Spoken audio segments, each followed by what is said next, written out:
কমলা তার স্বামী দীপক ও মেয়ে সান্ধিয়ার সঙ্গে বেনারস শহরে বাস করত। দীপক খুব ভালো একটি কোম্পানিতে জব করত আর তার স্ত্রী ও মেয়ের খুবই যত্ন নিত। তারা সান্ধিয়াকে অনেক ভালো একটি স্কুলে ভর্তিও করে দিয়েছিল। এভাবে সবকিছু অনেক ভালোই চলছিল, কিন্তু হঠাৎ করে তাদের হাসি খুশি পরিবারের উপরে দুর্যোগ নেমে আসলো। দীপক তার নেশাখোর বন্ধুদের সঙ্গে নেশা করা ও আড্ডা এসবে মেতে উঠল। সে অধিকাংশ সময় বন্ধুদের সঙ্গে মদ্যপান ও পার্টিতে টাকা খরচ করতে লাগলো। নেশা করে প্রতিদিনই দীপক মধ্যরাত্রিতে বাড়ি ফিরত। একদিন প্রতিদিনের মতোই দীপক মধ্যরাতে বাড়ি ফিরল। এসব দেখে কমলা ভীষণ রেগে গেল। এসব আর কতদিন চলবে? মদ পান করতে করতে তোমার তো শরীরটাই অসুস্থ হয়ে গেছে। এসবকে তুমি ছাড়বে না? আমাকে তোর বোঝাতে হবে না যে কোনটা করব আর কোনটা করব না। আমার যে খুশি আমি তাই করব। মন চাই থাকো, নইলে এখান থেকে যেতে পারো। যা আমার বাড়ি থেকে। যতই দিন যায় দীপকের মদ পান করার অভ্যাস আরও বেশি বেড়ে ওঠে।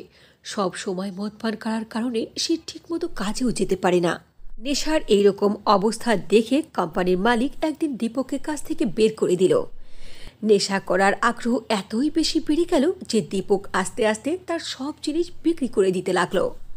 এমনকি শেষ পর্যন্ত সে তার বসত বাড়িটাকে বিক্রি করে ফেলল আর একটি সাধারণ ভাড়া বাড়িতে দীপক তার স্ত্রী কমলা ও মেয়ে সান্ধিয়াকে নিয়ে থাকতে লাগলো। এই সব কিছু নিয়ে কমলা অনেক বেশি চিন্তায় ছিল। তবে একদিন কমলার কাছে সান্ধিয়ার স্কুল থেকে ফোন আসলো। আরে, আমি সান্ধিয়ার স্কুলের কিভাবে ফি জমা করব? টাকা কোথায় পাবো আমি? কমলা এসব ভাবছিল, ঠিক তখনই সেখানে সান্ধিয়া চলে আসলো আর বলল, মা, আমার প্রচণ্ড ক্ষুধা পেয়েছে। সে কখন স্কুল থেকে আসছে, খেতে দাও না। ঠিক আছে মামনি, একটু থামো, আমি এখনই ডাল আনছি। ডাল আর চাউল দিয়ে খুবই সুন্দর করে তোমাকে খাবার রেঁধে দিচ্ছি। হ্যাঁ হ্যাঁ মা, তোমার হাতের তৈরি করা গরম গরম ডাল আর চাউলের খিচুড়ি আমার অনেক পছন্দের। তুমি তাড়াতাড়ি আমাকে খিচুড়ি রেঁধে দাও। ঠিক তখনই কমলার কাছে তার বান্ধবী অনুরাধা ফোন করলো। অনুরাধা বারবার বলার কারণে কমলা সব সত্য কথা বলে দিল। বারবার কমলা বলছিল যে কি করে আমি সংসারের খরচ চালাবো আর কি করে সান্ধিয়ার লেখাপড়ার খরচ জোটাবো। আরে কমলা, এত চিন্তা করিস না তো, দেখবি সব কিছু ঠিক হয়ে যাবে। আগে তুই বলতো যে তুই আছিসটা কোথায়? সান্ধিয়ার প্রচণ্ড ক্ষুধা পেয়েছে, এই জন্য ডাল আনতে যাচ্ছি। ডাল আর চাউল দিয়ে একটা খিচুড়ি পাকিয়ে দেবো। আরে হ্যাঁ হ্যাঁ কমলা, মনে পড়ে গেছে, তোর হাতের ডাল চাউল দিয়ে যে খিচুড়ি রান্না না, এত টেস্টি। আমরা খেয়েছিলাম, সবাই একবারে আঙ্গুল চেটে পুটে খেয়েছিল রে। আমার বেশ মনে আছে। হ্যাঁ, কাজ কর, তুই ডাল চাউল দিয়ে খিচুড়ি তৈরি করে বিক্রি কর, তোর অনেক টাকা ইনকাম হবে। এতে তোর সংসারের খরচও চলে যাবে, সান্ধিয়াকে লেখাপড়াও শেখাতে পারবি। অনুরাধার এই কথা শুনে কমলার মনের মধ্যে একটি আইডিয়া আসলো, কিন্তু সে ভাবতে লাগলো যে এসব সে কি করে করবে। পরের দিন কমলা ডাল আর চাউল দিয়ে খুবই টেস্টি করে খিচুড়ি রান্না করে বাইরে বসে রইল বিক্রি করার জন্য, কিন্তু তার কাছে কেউ কিনতে আসলো না। এরপর যখন সন্ধ্যা হলো তখন সে আনমনা হয়ে বাসায় ফিরল আর কান্না করতে লাগলো। এখন আমি কি করব হে খোদা, আমি তো চেষ্টা করলাম কিন্তু সফল তো হতে পারলাম না। মা, তুমি চিন্তা করো না, দেখবে সব ঠিক হয়ে যাবে। তুমিই তো বলো আমি যদি পরীক্ষায় খারাপ রেজাল্ট করি, তুমি সান্ত্বনা দিয়ে বলো খারাপ রেজাল্ট হয়েছে তো কি হয়েছে, এইবার ভালো করে পড়াশোনা কর, দেখবি রেজাল্ট ভালো হবে। তাই আমিও তোমাকে বলছি, আজকে বিক্রি হয়নি তো কি হয়েছে, তুমি আবারও কালকে রান্না করে নিয়ে যাবে, দেখবে বিক্রি হবে। সান্ধিয়া, মামনি আমার, তুই তো অনেক বড় হয়ে গেছিস, তোর এত বুদ্ধি। তুই ঠিকই বলেছিস মা, হার মানা ঠিক না, আমি আবারও কালকে নিয়ে যাব। পরের দিন কমলা আবারও রান্না করে নিয়ে গেল বাহিরে। সারাটা দিন রোদের মধ্যে বসে রইল, কিন্তু কেউ কিনতে আসলো না। কমলা মন খারাপ করে বসেই রইল। অবশেষে তার কাছে একজন লোক এসে বলল, আরে বোন, আপনার কাছে কি খাবার কোনো জিনিস পাওয়া যাবে? আশেপাশে সব দোকানই বন্ধ হয়ে গেছে। যদি আপনার কাছে খাবার কিছু থাকে তাহলে তাড়াতাড়ি আমাকে দিন, প্রচণ্ড ক্ষুধা পেয়েছে।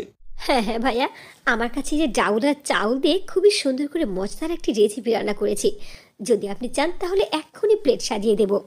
হ্যাঁ হ্যাঁ বোন, দিয়ে দিন। ক্ষুধার অবস্থায় যদি পাওয়া যায় খুদের ভাত, তাহলে সেটাও অমৃত হয়ে যায়। তাড়াতাড়ি দিন। 1 প্লেটের দাম কত? ভাই, এক প্লেটের দাম 30 টাকা। হ্যাঁ হ্যাঁ, তাড়াতাড়ি দিন। এরপর কমলা একটি প্লেট সাজিয়ে লোকটির হাতে তুলে দিল। যখনই লোকটি খাবারের একটি লুকমা তার মুখে তুলে দিল, তখনই তার চেহারা হাসি উজ্জ্বল হয়ে গেল। আর সে বলল, উহ, আরে ওয়াও! বোন, আপনার হাতের রান্নাটা না অনেক সুস্বাদু হয়েছে। আমি এর আগে জীবনে কখনো তো আপনাকে দেখিনি, কারণ প্রায় আমি এখানে আসি। কবে থেকে আপনি এটা বিক্রি করেন?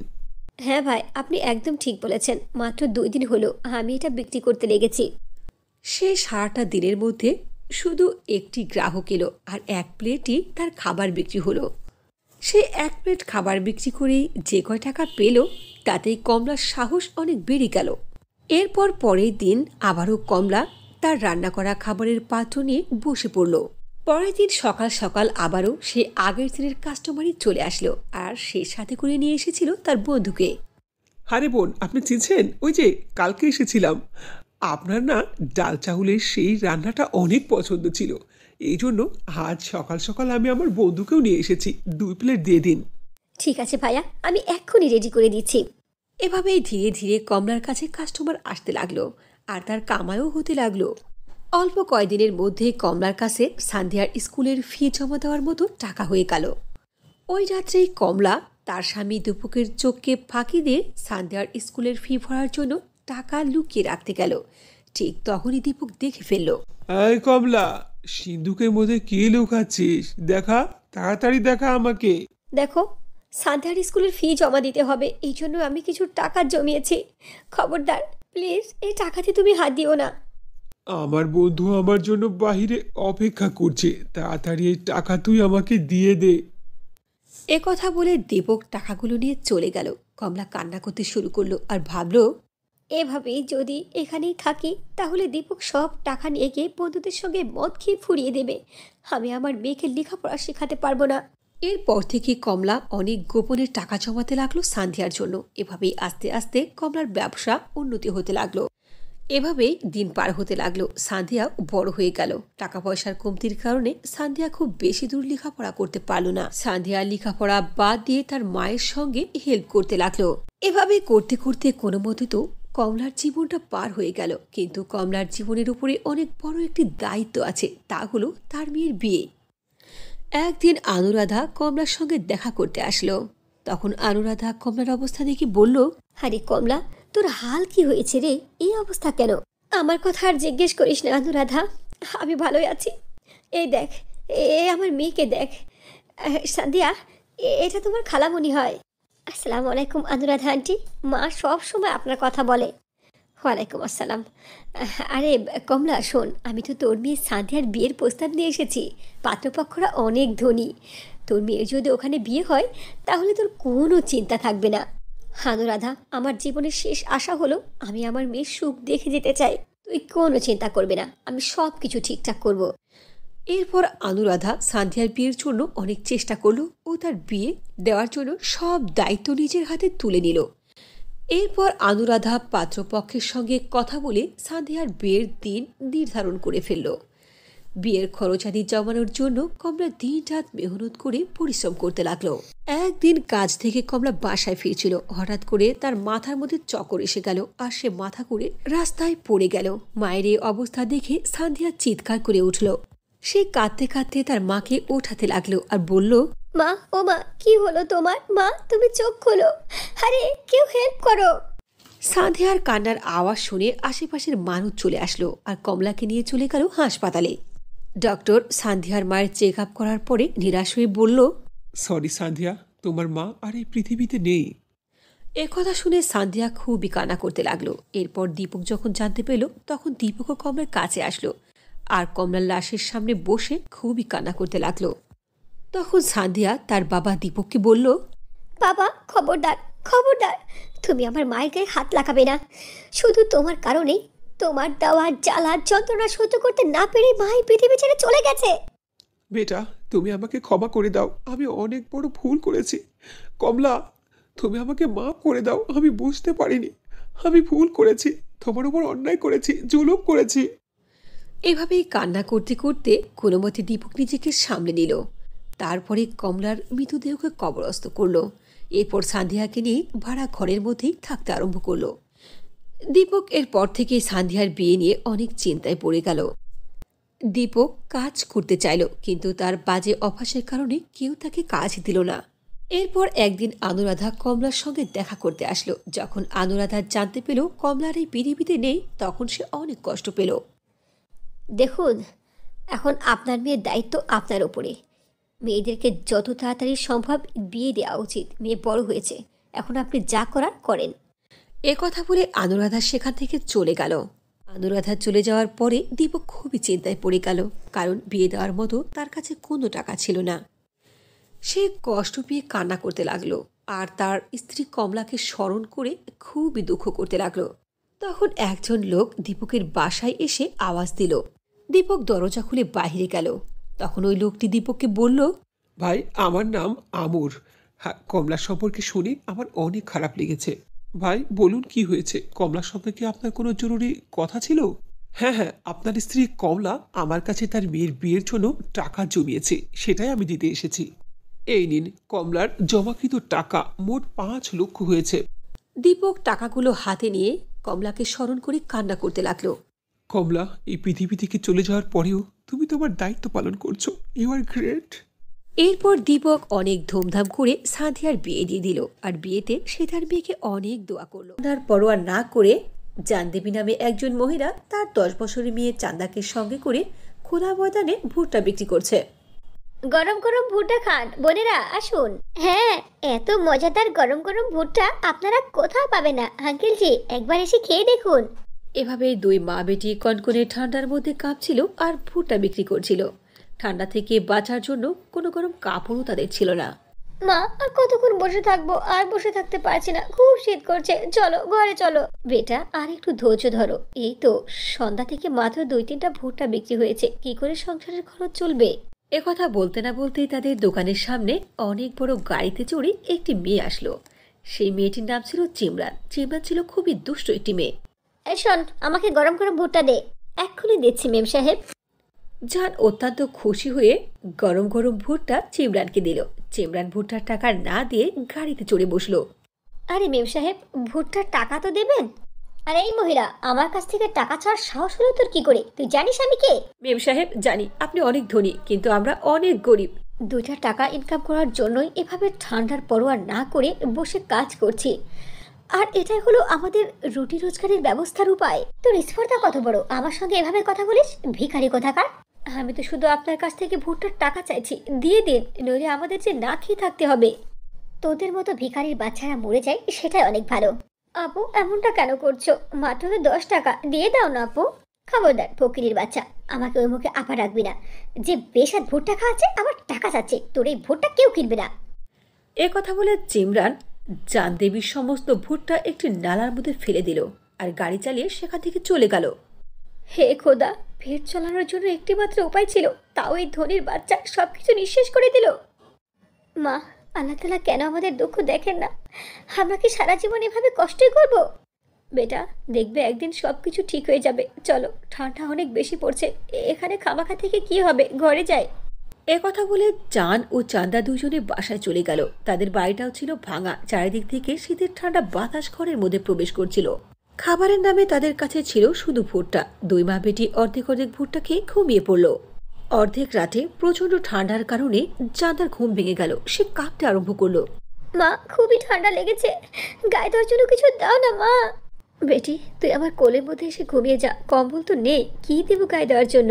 মা, ঠান্ডা এত বেশি লাগছে, সোয়েটার ছাড়া তো থাকতেই পারছি না, আর গায়ে দেওয়ার জন্য কিছু নেই।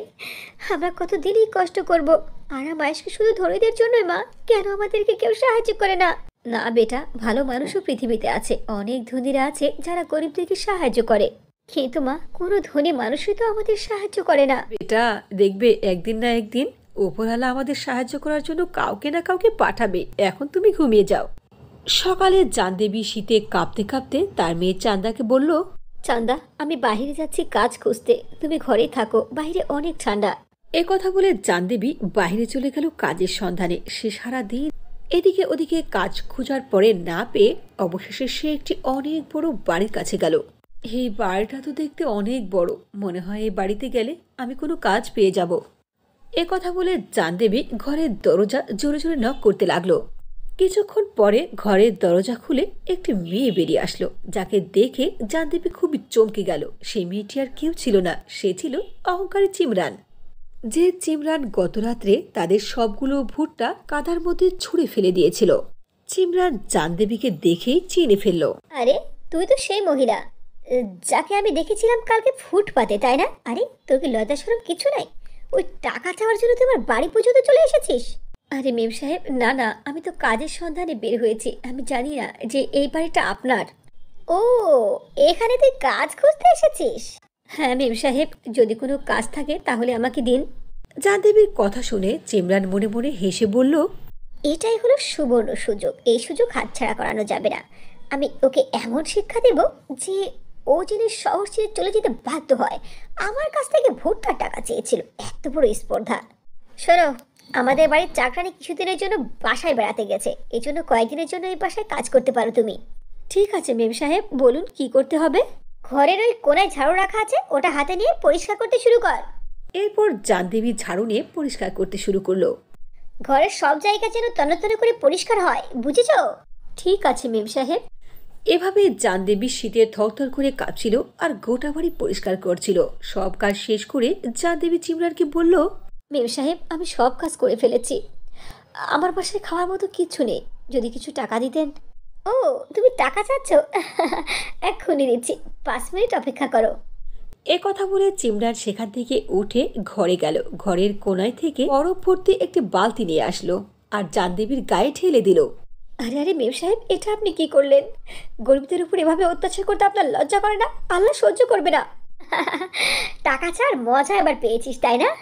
টাকা ছাড়া তো দূরের কথা, আজকের পর থেকে শহরে কখনো তুই পা রাখবি না, বুঝেছিস? যা যা যা, এখান থেকে যা তাড়াতাড়ি। এরপর কান্না করতে করতে জানদেবী সে বাড়ি থেকে বেরিয়ে পড়ল। হে খোদা, আমি তো কখনো কাউকে কষ্ট দেইনি, কারো অন্যায় করিনি, তাহলে আমার সঙ্গে কেন এমনটা হচ্ছে? আমার মেয়েটা ঘরে না খেয়ে আছে, শীতে কত কষ্ট পাচ্ছে, বাসায় যেতে হবে। কিছু দূর রাস্তা যাওয়ার পরে জানদেবী দেখতে পেল একটি কুকুরের বাচ্চা, যে বাচ্চাটি শীতে অনেক কাঁপছিল। আর কিছু ছেলে সেই কুত্তার বাচ্চাটিকে পাথর মেরে মজা করছিল। এসব দেখে জানদেবী বলল, আরে তোমরা এখান থেকে যাও, এই কুকুরের বাচ্চাটিকে তোমরা কেন এভাবে কষ্ট দিচ্ছ? এ কথা বলে জানদেবী সব ছেলেদেরকে সেখান থেকে তাড়িয়ে দিল আর কুকুরের বাচ্চাটিকে কোলে নিয়ে একটি সুরক্ষিত জায়গায় বসিয়ে দিল। এরপর জানদেবী বাসায় পৌঁছল। মা, ও মা, তুমি এসেছো? খাবার জন্য কিছু এনেছো? অনেক ক্ষুধা লেগেছে আমার। না বেটা, আজকেও আমাদেরকে না খেয়ে থাকতে হবে। ওই রাতেও দুই মা বেটি না খেয়ে ঘুমিয়ে পড়ল। অর্ধেক রাতের দিকে জানদেবীর প্রচন্ড জ্বর আসলো। চান্দা বেটা, মনে হয় আমার চলে যাওয়ার সময় হয়ে গেছে, আমার পুরো শরীরটা ঠান্ডা হয়ে গেছে। না না না মা, তোমার কিচ্ছু হবে না, হাল আমাদের সাথে আছে, উনি কিচ্ছু হতে দেবেন না। ঠিক তখনই প্রচন্ড ঝড় উঠল। ঝড়ের কারণে সবকিছু হিলতে লাগলো আর তাদের ঘর তো আগে থেকেই ভাঙা ছিল। ঝড়ের কারণে ভেঙে চুরিয়ে তাদের ঘর একেবারে শেষ হয়ে গেল। জানদেবী ও চান্দা তাদের মাথার উপর থেকে ছাদটাও চলে গেল। দুই মা বেটি ফুটপাথের কিনারায় বসে কাঁপতে লাগলো। আল্লাহ জানে যে আল্লাহ তাআলা আমাদেরকে কোন পরীক্ষায় ফেললেন। কমসে কম থাকার জন্য তো একটা জায়গা ছিল, তাও এই ঝড় তুফান নিয়ে গেল। মা, এই শীতের রাতে সারাটা রাত ফুটপাতে কি করে কাটাবো? এ খোদা, পরের জন্মে আমাদেরকে এইভাবে গরিব বানিয়ে পাঠিও না। চান্দা, এই বস্তার চাদরটাকে ভালোভাবে শরীরে জড়িয়ে নাও, তাছাড়া তোমার ঠান্ডা লাগবে। মা, তোমার গায়ে তো অনেক জ্বর, তুমিই গায়ে দাও। তুমি এখানে বসো, দেখি আমি কোথাও খাবার পাই কিনা। চান্দা, এত রাত্রে তোকে কে খাবার দেবে মা? এ কথা বলতে না বলতে সেখানে সেই কুকুরের বাচ্চাটি চলে আসলো, যাকে জানদেবী সাহায্য করেছিল। কুকুরের বাচ্চাটি জানদেবীর একেবারে কাছে গেল আর মাথা দুলাতে লাগলো। জানদেবী কুকুরের বাচ্চাটির মাথার উপরে হাত বুলিয়ে দিল। আমাদের চেয়ে ভালো ভাগ্য হলো এই কুকুর বাচ্চাটির, না এর কোনো চিন্তা আছে না কোনো ঝামেলা আছে। ঠিক তখনই কুকুরের বাচ্চাটি সেখান থেকে দৌড়ে চলে গেল আর দুইটি রুটি মুখের মধ্যে নিয়ে চলে আসলো দৌড়ে জানদেবীর কাছে আর তার হাতে দিল। কুকুরের এই দৃশ্য দেখে জানদেবী ও চান্দার চোখে পানি চলে আসলো। দেখেছিস চান্দা, আজকাল মানুষের মধ্যে থেকে বেশি হলো জানোয়ারের মধ্যেই মানুষত্ব। এ কথা বলে দুই মা বেটি দুইটি রুটি খেলো। এরই মধ্যে তারা জোরে আওয়াজ শুনতে পেল। তারা তাকিয়ে দেখলো দূরে একটি গাড়ির উপরে আগুন জ্বলছে। আসলে এই গাড়িটি ছিল চিমরানের। চিমরান ওই গাড়ির মধ্যেই বসেছিল। প্রচন্ড ঠান্ডার কারণে তার গাড়ির সাইলেন্সার জাম হয়ে গিয়েছিল। গাড়ির মধ্যে বসে চিমরান সাহায্যের জন্য চিৎকার করতে লাগলো। বাঁচাও, কেউ আমাকে সাহায্য করো, প্লিজ হেল্প মি। চিৎকারের আওয়াজ শুনে জানদেবী দৌড়ে সে গাড়ির কাছে গেল। গাড়ির দরজা খুলে চিমরানকে খুব তাড়াতাড়ি গাড়ির ভেতর থেকে বাইরে বের করলো। কিন্তু চিমরান সে সময় অজ্ঞান ছিল। আরে, এই মেম সাহেব তো অজ্ঞান হয়ে গেছে, ওনাকে হাসপাতালে নিতে হবে, কিন্তু কোথাও তো গাড়ি নেই।